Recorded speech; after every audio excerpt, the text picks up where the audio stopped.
మొదటి కొరింథీ పత్రికలో ఒక ఫండమెంటల్ ఆహ్, ప్రిన్సిపల్ ఆఫ్ ఫెయిత్ ఉంటది. దేవుణ్ణి మనము విశ్వసించినప్పుడు రక్షణ పొందుతాము గదా!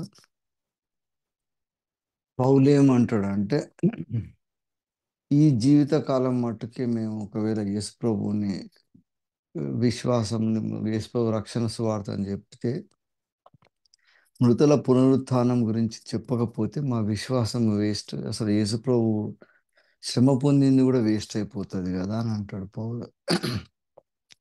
కానీ అదే టైంలో ఇంకొక ముఖ్యమైనది ఏమంటాడంటే, మేము సిలువ వేయబడిన క్రీస్తునే ప్రదర్శిస్తున్నాము అని అంటాడు. సో, ఇప్పుడు మనము ఆలోచించినప్పుడు దేర్ ఆర్ 2 ఫండమెంటల్ ఫ్యాక్ట్స్ అనమాట. ఒకటేమో యేసుప్రభు మన కొరకు చనిపోయినాడు. తర్వాత తిరిగి లేచిండు. ఆయన దేవుడే ఆయనను లేపిండని ఉంటది. So, the death and resurrection of Christ ఇవి 2 సైడ్స్ ఆఫ్ ద కాయిన్ లాగా ఉంటది. కానీ మనం సువార్త చెప్పినప్పుడు సిలువ వేయబడిన క్రీస్తునే ప్రకటించాలి. మనం నమ్మినప్పుడు కూడా ప్రతి ఆదివారం వచ్చినప్పుడు దేవుని వాక్యం వినకముందు గాని ఫస్ట్ సిలువను గుర్తు చేసుకొని తర్వాత ఫర్దర్ ప్రొసీడ్ కావాల్సొస్తది. ఈ ఆలోచన విధానమే ఆరోగ్యకరమైన విశ్వాసిని తయారు చేస్తది. లేకుండా మనము తప్పకుండా నిత్యత్వంలో ఆల్రెడీ మనకు యేసయ్య మన కొరకు చనిపోయిండు, తిరిగి వస్తాడు గదా! అని మనము రాకడ మీద ఫోకస్ చేస్తే, ఈ భూమి మీద మనం తప్పు దారిలో వెళ్ళిపోతాము. ఇది తెలవకపోతే ఏమైతదంటే, ఇప్పుడు ఉన్నదాన్ని ఈ లోకం అనే రియాలిటీని పక్కకు పెట్టి మనము పరలోకంలో రాబోచున్న ఫ్యూచర్ గురించి మనము ప్రిపేర్ అయ్యి దాని గురించి ఆలోచిస్తా ఉంటాం. కానీ దేవుడు అంటున్నాడు, ఇప్పుడు నీ జీవితకాలం నీకు ఒకటి ఇచ్చిన, ఆ జీవిత కాలంలో నువ్వు నమ్మినా లేకపోతే ఇతరులను నమ్మడానికి ఆధారం క్రియేట్ చేయాలన్నా కూడా రిజరక్షన్ కంటే నువ్వు ఫస్ట్ క్రాస్‌ని ప్రొజెక్ట్ చేయాలి.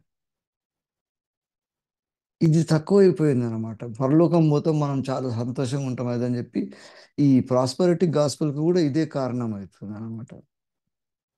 ఈ ప్రయారిటీ ఆఫ్ సాల్వేషన్ కరెక్ట్ ఆర్డర్‌లో లేకపోవడం వలన ఎక్స్‌క్యూజ్ మీ. మన విశ్వాసంలో గూడా స్ట్రెంత్ తక్కువైపోతుందనమాట. అన్నీ మంచిగా జరుగుతాయని ఆలోచిస్తుంటాం మనం. క్రాస్ దగ్గర మంచి జరగలేదు గదా! అవమానం జరిగింది.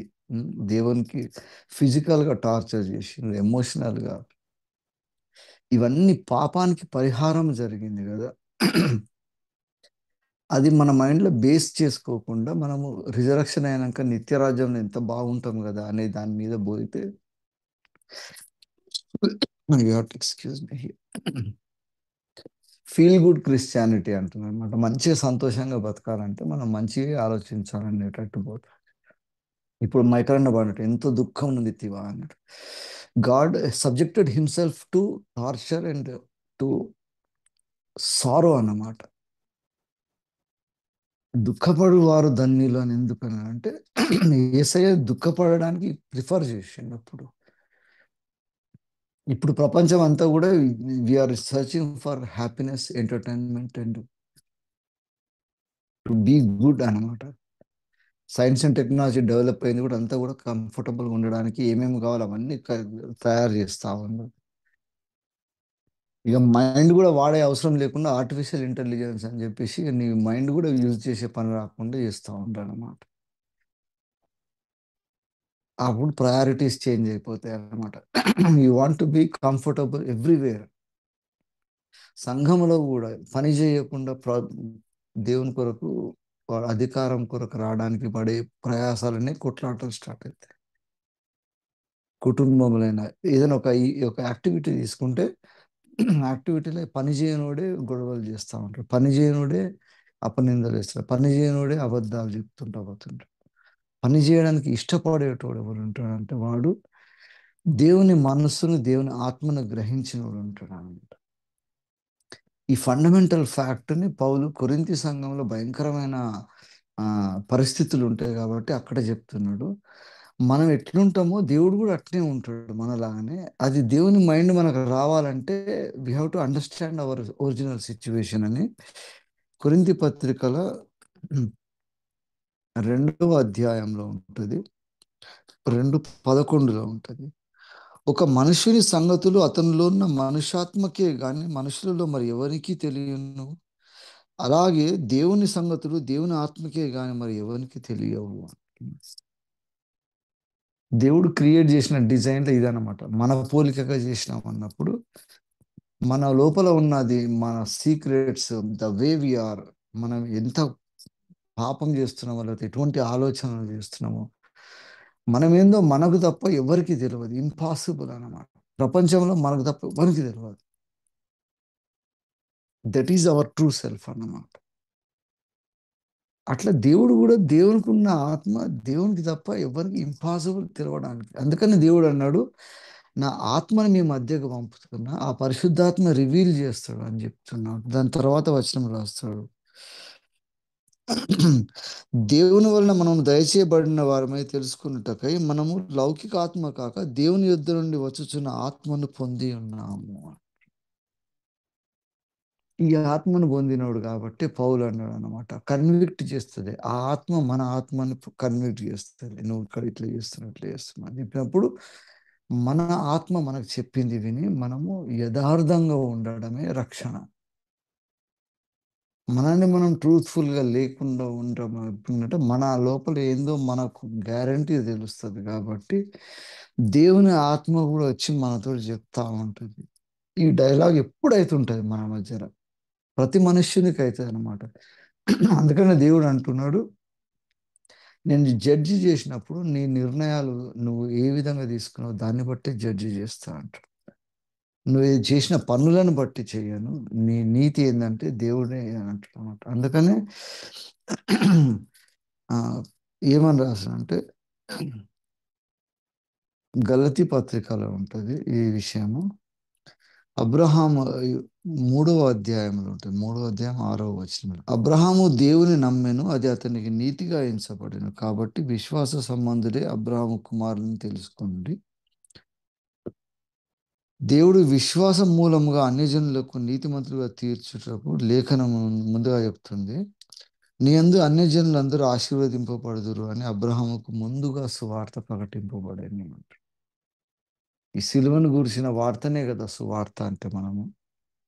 సో ఇక్కడ ఏమంటుండంటే క్రియలు ఏ విధంగా పనిచేస్తాయి, మన విశ్వాసం ఏ విధంగా పనిచేస్తుంది, మనం నీతిమంతులుగా చెప్పడానికి దేవుడు ఏం బేస్ చేసుకుంటాడు అనే విషయం వచ్చినప్పుడు గలతీ పత్రికలు చెప్తున్నాడట.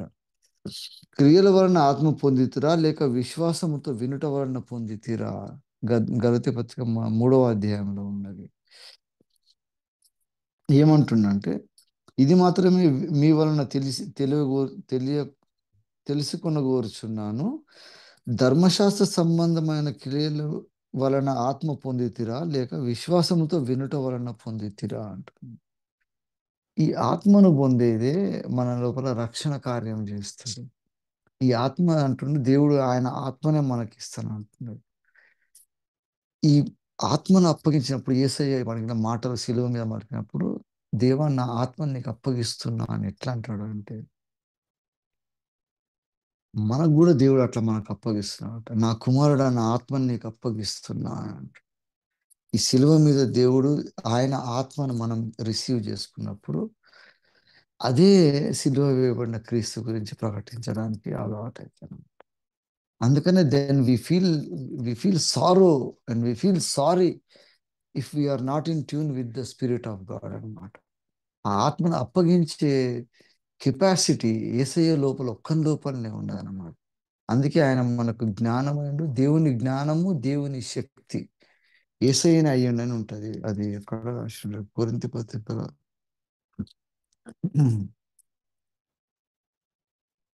ఇక్కడ కొరింథీ పత్రికలో ఉంటుంది, మొదటి పత్రికలోనే ఉంటుంది. అయితే మేము మొదటి అధ్యాయంలో ఉంటుంది 22, 23వ వచనాలలో, అయితే మేము సిలువ వేయబడిన క్రీస్తును ప్రకటించుచున్నాము, రిజరెక్టెడ్ క్రీస్తుని ప్రకటిస్తలేమని అని పౌలు చెప్తున్నాడు. పునరుత్థానుడైన క్రీస్తుని మనం ప్రకటించుకుంటూ పోవడము రాంగ్ స్టెప్ అవుతా ఉంటాయి. Even though the coin has two sides, ఎక్కడి నుంచి స్టార్ట్ చేయాలన్నప్పుడు అదనమాట. అయితే మేము సిలువ వేయబడిన క్రీస్తుని ప్రకటించుచున్నాము, ఆయన యూదులకు ఆటంకం గాను అన్ని జనులకు విరుద్ధంగా అన్నాడు కానీ యూదులకు ఏమి విశేషించాడు కానీ పిలువబడిన వారికి క్రీస్తు దేవుని శక్తియు దేవుని జ్ఞానమునై ఉన్నాడు అని. The power and wisdom of God అంటాడు. ఇది రెండు కూడా ఆత్మ మనకు అప్పగిస్తాడు అంటే దేవుడు మనకి ఇచ్చిన ఆత్మ దేవుని శక్తి ఉంటుంది, దేవుని జ్ఞానం ఉంటుంది అనమాట. అందుకనే మనము ఏం ఆలోచిస్తున్నాం, ఏం చెప్తున్నాం అని మనం మాట్లాడినప్పుడు తప్పకుండా we have to speak when as we're led by the spirit of God. మన శాల్వేషన్కు కూడా ఆయన దేవుని ఆత్మ దేవుని శక్తి ఉన్నాడు కాబట్టి సిలువ వేయబడిన క్రీస్తునే ప్రకటిస్తున్నామంట. సిలువ వేయబడిన సిలువ వేయబడిన వాడుగా యేసయ్యను ప్రదర్శిస్తున్నాము కదా అని అంటాడు గలతీ పత్రికలో. ఓ అవివేకులైన గలతీయులారా, మిమ్మల్ని ఎవడు భ్రమ పెట్టెను, సిలువ వేయబడిన వాడైనట్టుగా యేసుక్రీస్తు మీ కన్నుల ఎదుట ప్రదర్శింపబడేను కదా అంటాడు. అవివేకులు అయిపోతున్నాం, ఎందుకంటే యేసయ్యని వేరేగా ప్రొజెక్షన్ తీసుకొని పోతున్నాం అన్నమాట. అందుకని ఇప్పుడు హీలింగ్ మినిస్ట్రీస్ ఇవన్నీ కూడా యేసయ్య ఎన్నో చేసిండు, కానీ యేసయ్య లోపల చూసేది మనం సిలువ మీద వేయబడ్డాడు. అది that is the essence of our salvation అన్నమాట. దేవుని ఆత్మ మన లోపలికి రావాలంటే దేవుడు ఆయన అప్పగించిన ఆత్మ తండ్రి అయిన దేవునికి ఏ విధంగా అప్పగించిండో తర్వాత పెంతికోస్తు దినాన్ని అంటాడు, నేను పోయినాక నా ఆత్మని మీ మధ్యకు పంపిస్తా, ఆ ఆత్మని మిమ్మల్ని సర్వసత్యంలోనికి నడిపిస్తుంది అంటాడు. అందుకే ఆత్మ సంబంధులైన వారు ఆత్మ సంబంధమైన వాటిని గ్రహిస్తారు అని అంటాడు. లేకపోతే గ్రహించకుండా యేసు ప్రభువుని కాదు అసలు క్రిస్టియానిటీనే వేరే అర్థం చేసుకుంటాను. అటువంటి ప్రమాదం ఉన్నది కాబట్టి మనం ఎప్పుడైనా కూడా we have to enter in to his presence through the cross. అందుకని ఆదివారం మన చర్చిలో కూడా ఆర్డర్ ఆఫ్ వర్షిప్లో ఒక పెద్ద బ్లండర్ ఏం చేస్తారంటే ఎప్పుడు పడితే అప్పుడు ఒకటో ఆదివారము మూడో ఆదివారము శిలువ ప్రభు భోజన సంస్కారం చేస్తారు, కానీ ప్రతి ఆదివారం చేయాలి. ప్రతి ఆదివారం కూడా ఆర్డర్ ఆఫ్ వర్షిప్లో దేవుణ్ణి ఆరాధన చేసిన తర్వాత రొట్టె విరవాలి, తర్వాతనే దేవుని వాక్యంలోనికి వెళ్ళాలి మనం. దట్ ఈస్ ద ప్రాసెస్ అన్నమాట.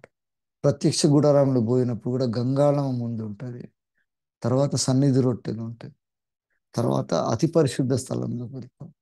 The direction with which God want us to be in his presence, ఆయన సన్నిధిలోకి మనం పోవాలంటే ఆ ప్రాసెస్ అంతా కూడా ఆయన ముందే రాసిండు అనమాట. పరలోకం నుంచే ఆయన విషదపరిచిండు. అదే మనం కూడా శరీరంలో పోయినప్పుడు మన మైండ్లోకి వెళ్ళి ఎంటర్ అయినాక మన హృదయంలోకి పోతాం.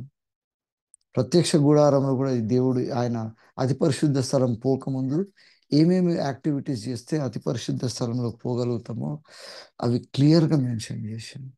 మన సంఘంలోకి వెళ్ళినప్పుడు కూడా మనం దేవుని సన్నిధిలోకి వెళ్ళినాక ఎట్లా దేవుని ప్రసన్నతను దేవుని ఆత్మ నడిపించే వాక్యం వినాలంటే అక్కడికి పోవడానికి ముందే మనల్ని మనం పవిత్రులు చేసుకున్నాకనే పోవాలి. లాస్ట్ ఇయర్ కాన్ఫరెన్స్ అంతా కూడా సరి చేయడానికి అసలు ఏమేమి ముఖ్యమైనవి కావాలన్నప్పుడు మెనోనైట్ కాన్ఫరెన్స్లో ఉన్న ఆర్డర్ ఆఫ్ వర్షిప్ని కూడా ఎస్టాబ్లిష్ చేయాలి అని మన థియాలజియన్స్ మన కాపర్లకు కొంచెం కూడా ఆసక్తి లేదనమాట దీని మీద. సంఘాలు క్షీణించిపోవడానికి కారణం ఇదే.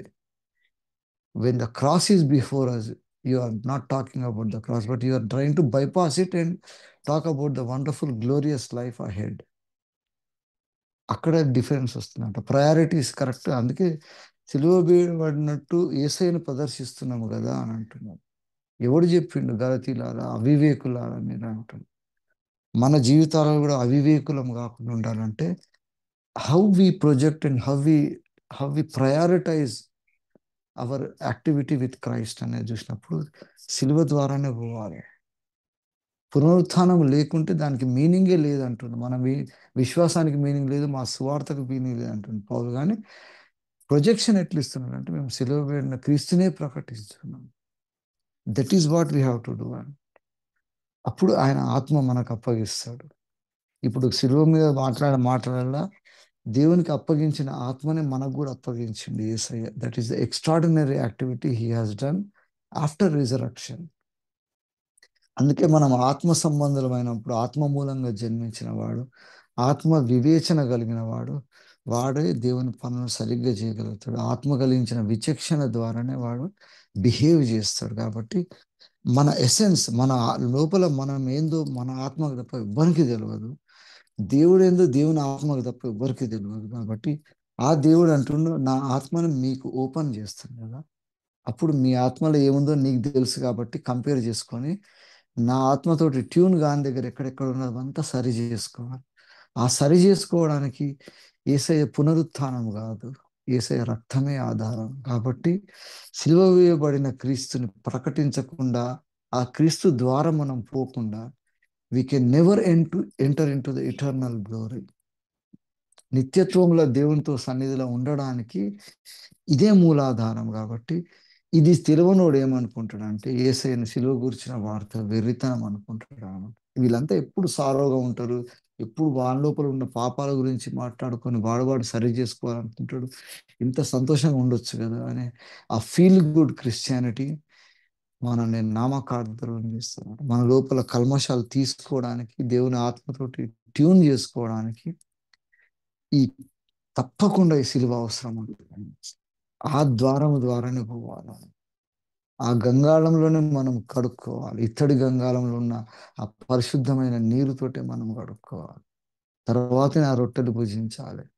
తర్వాత ఆయన అతి పరిశుద్ధ స్థలంలోకి ఎంటర్ కావడానికి ఇవన్నీ క్వాలిఫికేషన్స్ అన్నమాట.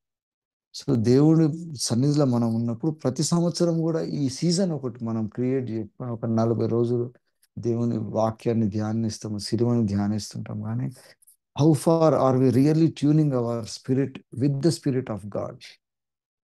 అదే అంటున్నాడు. అందుకని అదే నీతి అని అంటున్నా. అబ్రహాము దేవుని నమ్మిండు, అది నీతిగా ఎంచబడ్డది. ధర్మశాస్త్ర క్రియల వలన మనం ఎప్పుడు కూడా మనం నీతిమంతులుగా తీర్చబడము అని ఎందుకన్నంటే, ఇది చేయకుండా నువ్వు ఎన్ని మంచి పనులు చేసినా, నువ్వు ఎటువంటి పనులు చేసినా కూడా, ఈవెన్ సువార్త చెప్పి ఎంతో మంది రక్షణలోకి తెచ్చినా కూడా దేవుడు అంటాడు, నా కొరకు ఎన్నో పనులు చేసిన అంటున్నావు కానీ నువ్వు అసలు నాకు సంబంధమే లేదురా నీతోటి అంటాడు. నీ ద్వారా ఎంతో మంది రక్షింపబడొచ్చు కూడా, వాళ్ళ రక్షణకు నువ్వు చేసిన సువార్త కారణం కావచ్చు. కానీ పర్సనల్గా నీ ఆత్మలో ఉంటుంది నువ్వేందో. అది సరి చేసుకోకుండా దీని ద్వారా దేవుడు ఎన్నో గొప్ప కార్యాలు చేస్తాడు, కానీ దాంతో ఏం లాభం లేదు. మనకు భయంకరమైన ఎగ్జాంపుల్ యూదా ఇస్కరియోతునే పెడతాడు. యేసయ్య ఎంబడి చివరి వరకు కూడా ఉంటాడు, కానీ ఇన్సైడ్ వాట్ హీఈస్ అనేది అక్కడ బయటపడుతుంది. రొట్టె దగ్గరనే బయటపడుతుంది. ఒక ముక్క తీసి నేను వెళ్ళిపో అని పంపించేస్తాడు దేవుడు. అక్కడ డిఫరెన్స్. అంతవరకు అన్ని చూసిండు, అన్ని గొప్ప కార్యాలు చూసిండు, ఏసఐ సపోర్ట్ చేసిండు. ఏసఐ దగ్గర ఉండి ఆ శిష్యులకు కావాల్సిన ట్రెజరీ అంతా కూడా, ఫైనాన్షియల్ మేనేజ్మెంట్ అంతా చేసిండు. But he went last. మనం కూడా ఎంతెంతో సేవ చేస్తున్నాం, ఏమేమో చేస్తున్నాం అనుకుంటాం, కానీ ఆ ఫండమెంటల్ క్రాస్ దగ్గర మన ఆత్మను ఏసే ఆత్మతో ట్యూన్ చేసుకోకుంటే ఆయన అంటాడు అనమాట, నా ఆత్మ నీ లోపల లేదు కాబట్టి నేను దేవునికి అప్పగించిన ఆ ఆత్మతోటి నేను కన్విక్ట్ చేస్తా అంటాడు. So let us be very serious about this part. ఇక్కడ వచ్చినప్పుడు అప్పుడు మనకు సారో కలుగుతా, అరే నేను ఎంత భయంకరమైన ఆలోచనతో ఉన్నా కదా, నా ఇంటెన్షన్స్, నేను చేసే ప్రతి మంచి కార్యం వెనుక ఇటువంటి స్వార్థం ఉంది కదా, లేకపోతే నేను వీళ్ళ గురించి ఈ విధంగా ఆలోచిస్తున్నా కదా అని. మన ప్రతి జీవితంలో చేసే ప్రతి పనికి కూడా దాని వెనుక ఉన్న ఇంటెన్షన్ ఉంటుంది కదా, అదే మన పనిని దేవుని సన్నిధికి తీసుకుపోతుంది. మన క్రియలు వస్తాయి అని అంటాడు కదా. ఎటువంటి క్రియలు వస్తాయంటే రక్షణకు నక్షరార్థమైన క్రియలే ప్రతి ఒక్కటి పని కూడా వస్తాయి. ఏ పని చేస్తే దేవుని మనం కరెక్ట్ ప్రొజెక్ట్ చేస్తాము, ఆ పనులని దేవుడు మనెంబడి తీసుకుపోయి అవే మనకు ఆభరణాలుగా, కిరీటాలుగా కనిపిస్తుంటాయి అన్నమాట. దేవుడు ఇచ్చినప్పుడు దేవుడు మనకి ఇస్తానంటాడు కదా రివార్డ్స్, అవన్నీ అవే. అప్పుడు శిలువ మీద వేసేయబడిన గాయాలన్నీ కూడా కనిపించినట్టు మనం కూడా ఏసే కోసం చేసిన ప్రతి ఒక్కటి కూడా నిత్యత్వంలో ఉంటుంది అన్నమాట. అదే ఇండికేషన్ అన్నమాట. మనం కూడా పరలోకం పోయినాక మన శరీరం మీద ఏసఐకి సంబంధించిన ఏమేమి గుర్తులు ఉన్నాయో చూస్తాడు అక్కడ. ఏసఐ ఏమో చూపిస్తాడు, నా చేతులు చూసుకోండి గాయాలు ఉన్నాయి, ఇక్కడ ప్రతి ఒక్కటి చూపిస్తాడు ఏసఐ. మనమేం చూపించగలుగుతాం ఏసఐ అక్కడ పరలోకంలో పోయినప్పుడు అంటే, శిలువ కొరకు శ్రమలు ఎట్లా పడ్డాడో మనము దేవుని కొరకు ఎటువంటి కష్టాలు అనుభవించినా కూడా, ఎటువంటి అవమానం అనుభవించినా కూడా నిత్య రాజ్యంలో ఏమైతుందంటే దేవుని మహిమపరచబోతాడు. మనల్ని దేవుడు మహిమపరుస్తాడు అప్పుడు. అందుకంటే అన్నమాట నేను నా కొరకు నిందించి హింసింపబడి చెడ్డ మాటలు పలికినప్పుడు మీరందరూ కూడా సంతోషించుడు. ఎందుకంటే I'm going to make it manifold అంటానన్నమాట. దాన్ని ఇంకా అధికంగా నేను ఆశీర్వదించను. నిత్యత్వంలో మీకు అది ఉంటదంట. So let us be wise about understanding and following the right path of salvation అన్నమాట. అటువంటి శిలువ ద్వారా మనం పోయినప్పుడు ఆయన నిత్యత్వంలో ఆయన పునరుత్థాన బలముని కూడా మనం అనుభవించడానికి వీలైతది. అందుకే యేసయ్య అన్నాడు శిలువ మీద పోయినప్పుడు ఆయన దేవుని జ్ఞానమై ఉన్నాడు, దేవుని బలమై ఉన్నాడు అంటుండు. ఈ 2 కూడా మనకు రావాలంటే అది శిలువ లోపలనే కాబట్టి. We have to be very conscious about this. ఈ order of understanding the salvation అక్కడ మనం ఆర్డర్‌లో కొంచెం చేంజెస్ అయినప్పుడు, మన వర్షిప్‌లో ఆర్డర్ చేంజ్ అయినప్పుడు సంఘాలు ఎట్లా చెడిపోతున్నాయో, మన దేవుణ్ణి అండర్‌స్టాండ్ చేసుకునే దగ్గర కూడా ఆర్డర్ ఆఫ్ అండర్‌స్టాండింగ్ చేంజ్ అయినప్పుడు, we will be seeing a different Christ and we will not be so serious about the cross. దేవుని సిలువను గురించి మనం చాలా తీవ్రమైన ఆలోచనలతోటి, సరియైన ఆలోచనతోటి ఉన్నప్పుడు మన లోపల పరిశుద్ధత దేవుడే ఇస్తాడనమాట. ఎందుకంటే ఆయన ఆత్మకు తెలుసు మన ఆత్మ ఎటువంటిదో. సో ఎక్కడెక్కడ కరెక్షన్ చేయాలో అక్కడ అప్పుడు చేస్తాడు కాబట్టి that is how we purify our self. Yesayya రక్తం మనల్ని పవిత్రులను చేస్తుంటే ఎట్లా చేస్తది? ఆయన ఆత్మ మన ఆత్మతోటి మాట్లాడి, ఇక్కడ నువ్వు ఇట్లా పోతున్నావు అది డైరెక్షన్ తప్పున్నది కదా! ఇది సరి చేసుకో అన్నప్పుడు పశ్చాత్తాప పడగలిగిన వాడే పరిశుద్ధుడు కాగలుగుతాడు. దేవుడిచ్చిన ఈ కొద్ది ఆలోచన బట్టి దేవునికి మహిమ కలుగును గాక. థాంక్ యూ పాస్టర్ గారు.